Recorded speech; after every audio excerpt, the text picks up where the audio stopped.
Part 2. Part 2 po tayo ng OFW repatriation from UAE. Sino ba nga ba ang mga pwedeng mag-apply?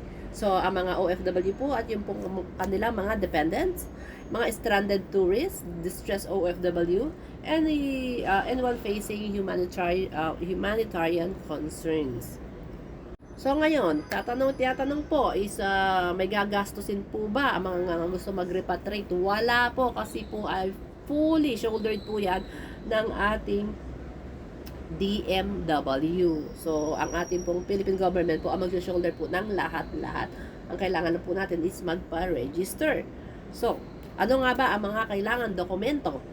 So ayan po, valid passport, or travel documents, minimum of 6 months. Usually, passport naman po yan.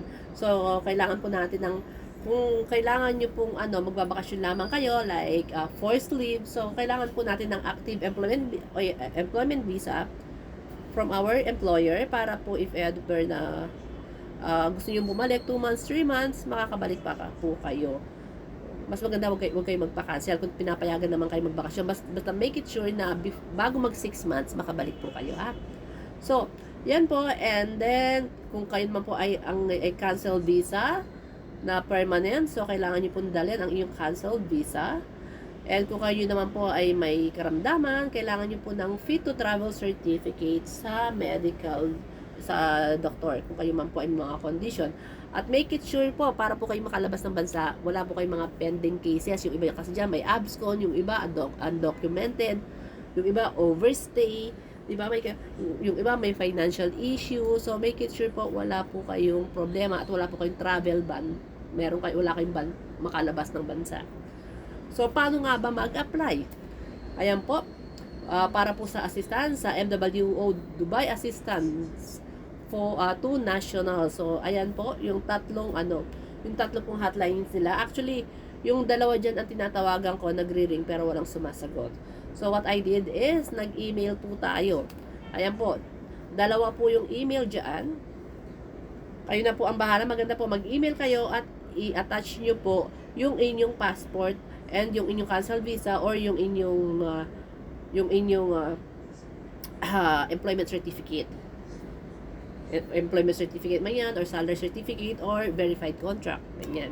So, i-upload nyo po, i-attach nyo po doon sa inyong email, magpa-register po kayo for repatriation.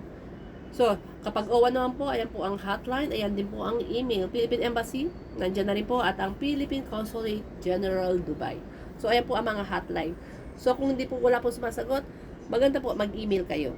Maganda mag-email muna kayo, then tsaka kayo tatawag para sabihin nyo na nag-send kayo ng email, you are waiting for confirmation of your repatriation para makapag-ready po kayo. So ayan po ha, napakadali lamang po.